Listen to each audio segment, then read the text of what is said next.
right, don't pick your nose. All right, I think we're live on Facebook. Let me just make sure I mute this so it's not screaming at me. What's up, Devyn? What's going, brother? How's it going, Justin? Doing good, man. Good. I think I got the don't pick your nose on the live. Anyway, what's up, guys? Lead to Close community. We got Devyn here. Devyn's not one of our first clients, but he's been around for how long? A year and a half, maybe? Yeah, a year and a half, maybe close to 2 years now. Cool, brother. Yeah. So Devyn's doing some really, really cool stuff. So I asked to interview him. He is gracious enough to bless us with his presence. So we appreciate him. So yeah, we're just going to be hanging out for a little bit, kind of walking through how Devyn was able to get to $60K a month in just under 4 months. We're going to get to a lot of that stuff, but Devyn, what I'd like to do is kind of start, give me a little bit of a background on you personally and how you got into, you have a marketing agency, right? So how, walk me through, have you always had a marketing agency? What were you doing before that? How'd you get into it? Yeah. So I'll let you take it over. Yeah, you bet. Cool. So I did a lot of general marketing work through high school and college. Instead of getting working at Burger King or something like that, I was kind of making videos and doing websites for just local businesses. And I just liked the idea of that, hey, I can make money kind of on my own. I don't have to go work hourly. So that kind of got me hooked in going down that rabbit hole, and, read all the books and went through a bunch of courses and did the Tai Lopez stuff. And so I think I kind of officially launched it my junior year of college or something like that. And it's all right, I'm going to take this seriously. I'm going to graduate soon. I want to, be able to do this full time. And I was going to school to go into marketing anyways. So it was kind of fitting. And so I started it, and it kind of blowed for the first year or two. I made what year was that? That was back in. That was probably 2017, 2018. So three years ago or so. And I was just whatever I could get, I was doing, and doing social media stuff, doing websites, doing videos, just trying to keep afloat basically. And it's just me, myself, and I ended up getting a VA, I think not too long after that, $2 an hour VA, but that's kind of was the start of it. And yeah, I mean, that was the start. It was pretty chaotic and just trying to do whatever I could, Gotcha. So kind of looking back from where you are now, because obviously you're doing pretty good right now, right? So what back then did you feel like was missing from where you're at now? Yeah, of course, hindsight's 2020. Looking back now is there was no clear offer. There was no clear hey, this is what I do and this is how I do it, and I've got a clear process and system to repeatedly do it. It was just if anybody has a pulse and they have a credit card, it's all right, I'll do whatever you need me to. And so I remember that was the biggest. Oh yeah. So that's kind of what looking back on. Mm-hmm.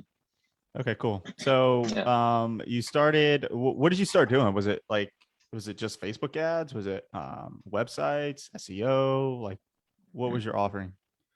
Yeah, I mean, originally it was just anything. It was a lot of just more social media stuff. I did a ton of websites, videos, like I mentioned, but I kind of got into Facebook ads a little more specifically. And so my dad was, and I guess he still is, actually a dentist. And so that was kind of fitting for me to go down that trail as well. And he let me start doing stuff for his office and kind of using his office as a testing ground. So I would run Facebook ads, and that's kind of what got me to figure that whole niche out, how to run ads for dentists and what works, what doesn't. Okay. And then just so you found the dental niche, and then you kind of went down that. So walk me through what that looked like. Right. So yeah, like I was saying, I mean, Dad was a huge help in kind of getting that going. And then of course he had other dental friends that once he kind of saw that, hey, Devyn knows what he's doing now with our office, you can go talk to my buddies too. So that was helpful for kind of getting the first few dentists on board.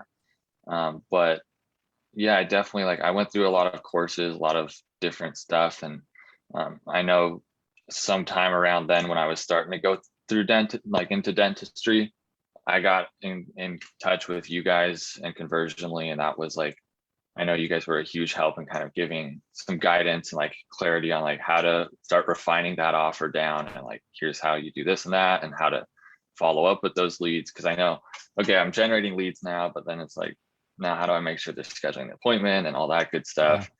And then once we got that figured out, then it's like, how do we make sure they show up to the appointment? And there's just all these little pieces that have to be, these little dials that have to be like all tuned in correctly, to make the whole thing work right. But yeah. 100%. I mean, we talk about it all the time. It's the sales process and the sales life cycle, right? One, you need Mm-hmm. to generate the lead. The lead needs to turn into an appointment. The appointment needs to show up, and then that show up needs to convert, right? And so those four Exactly. phases, in between those four phases, are like three things that you need to optimize for. You know, optimize that your leads are turning into appointments. You know, optimize that your appointments are showing up, and you need to optimize that the people who you're talking to actually convert, right? Yep. And what we do is we call that the booked appointment rate, the show up rate, and the close rate. Right now, Mm-hmm. as a marketing agency, you can't really walk in and say, "Hey, let's close this deal for you, Mr. Dentist." Like, you don't really know Yeah. how to do that, so you try to get as close as you can, right? Yes. And I know a little bit about your offer, so I think that's when you really started to blow up, is when you are taking those patients as close as you possibly can to that sale. So walk me through Right. how you made 60K in 4 months. Like, what does that look like? Yeah. Yeah. So like I kind of got, I started getting some clients like 2 years ago that were dentists, and they were all retainers, right? And it worked, but it like wasn't ideal, and there was like friction with it a little bit. It was kind of hard to sell.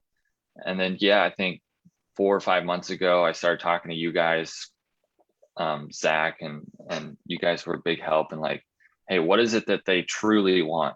Like, they want not just leads, like, because we would guarantee X number of leads or X number of booked Mm, appointments, but then our attendance rate would be like 50% of like the appointments would actually show up. It's like, that's just not good enough. They'd be frustrated, like they're wasting time with no shows, and so it was like, what do they really want? Well, they want people to walk through their doors and sit in their chair, and that's the case with most businesses, I'd say.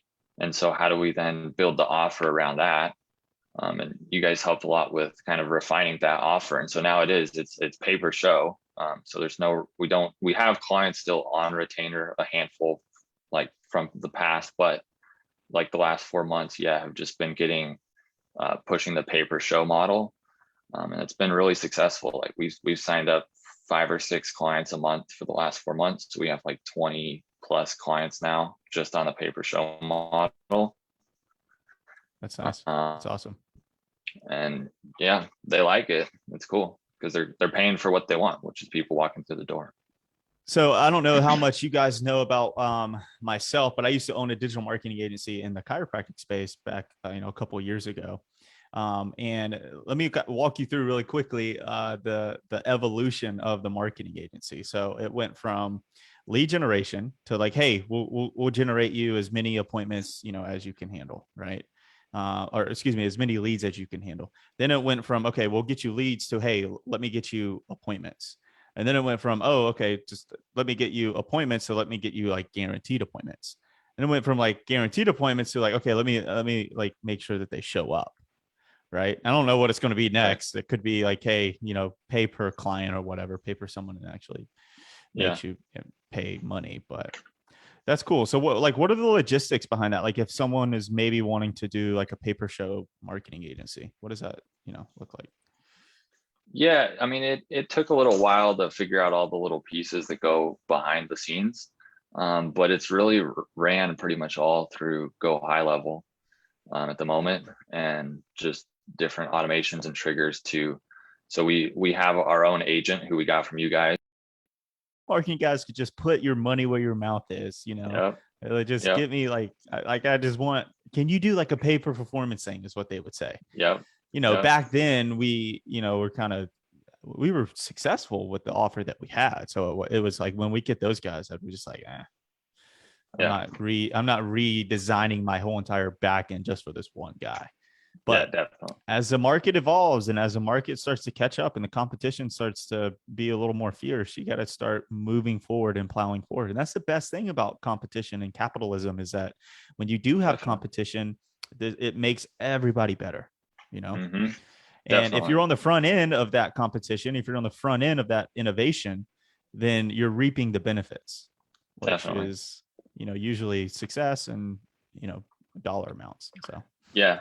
And I remember Zach saying something along the lines of like, I think I told him like, man, dentists are just so hard to like get through to. And he said, you have two options. Either you can find a niche or an industry that's less saturated and less competitive, or you come up with a better offer that's going to make you stand out.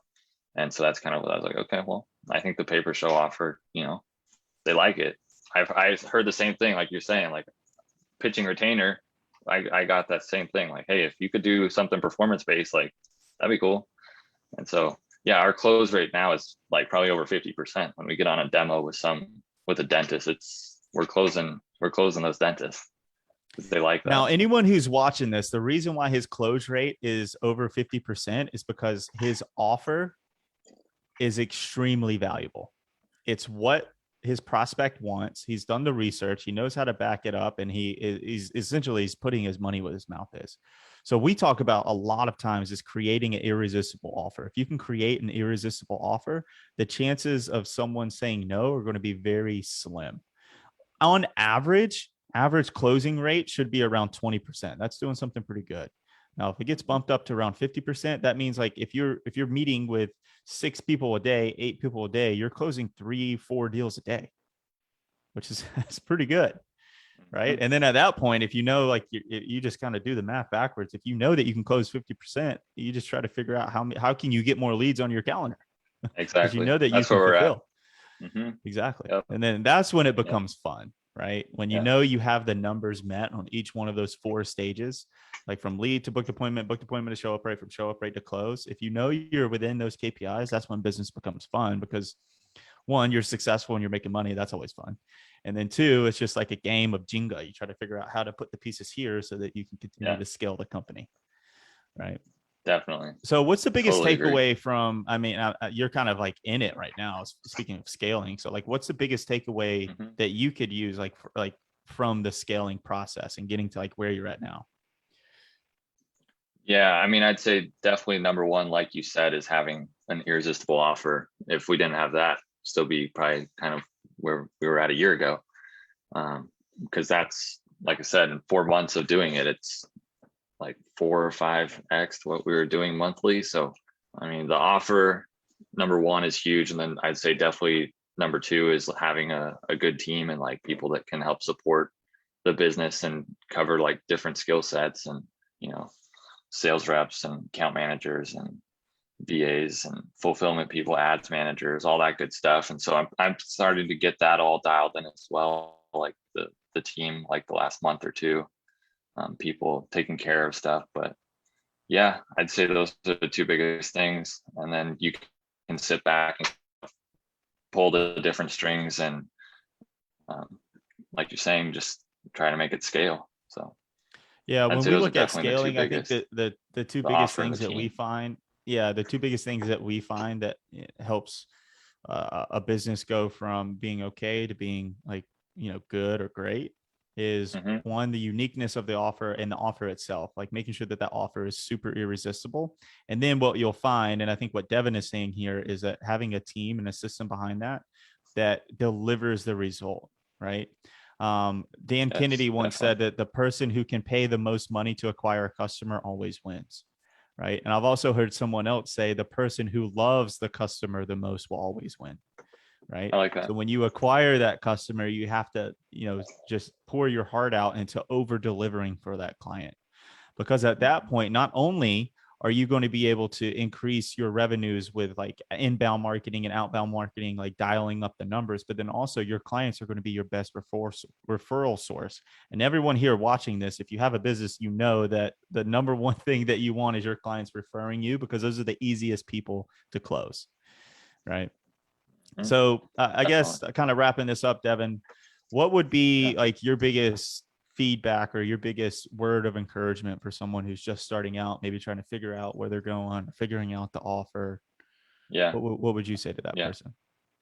I'd say just keep going. I mean, a little persistence will go a long ways, you know. I mean, because like I said, I've been doing this 3, 4 years, and in the last 4 months, it feels like it's finally picked up. So it's like if I would have, after the first 6 months, said, all right, you know, I'm making 1 or 2 grand, 3 grand, maybe a month, like that's not good enough. I'm gonna throw in the towel. Like just persistence, keep at it, like keep figuring out all the little pieces, invest in yourself, and it'll all work out if you look at it in the big picture for sure. Yeah, I appreciate that. You know, one thing that we try to look at it when we're taking on clients is, you know, how awesome they are and how much they want to actually put in the work.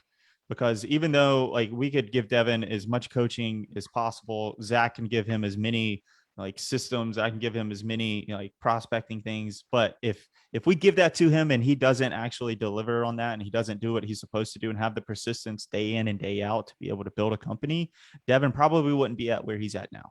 Right. So just everyone out there, just make sure that you are persistent with whatever you do. There's a Yeah. book that, you know, I think Devyn, you've read it too. I forgetting the name of it, but every single little action that you, and then, Yeah. oh, by the way, while we're talking about irresistible offers, Zach and I just released the irresistible offer for Conversionly. We have a money back guarantee. So if you're watching this video, you're kind of interested in like, hey, how do I sign up with Conversionly, or how do I get more information? I'm going to drop a comment inside of this post so that you guys can book a time with us, and then you can talk to one of our wonderful, wonderful sales reps to kind of see what that looks like. So. All right, brother. I appreciate it, Yeah. Devyn. I hope you have a good Yeah. day, and Yeah. we'll talk to you later. You bet. All right. See Thanks. you, You man. too. Thanks, Justin. All right. See you later. See you.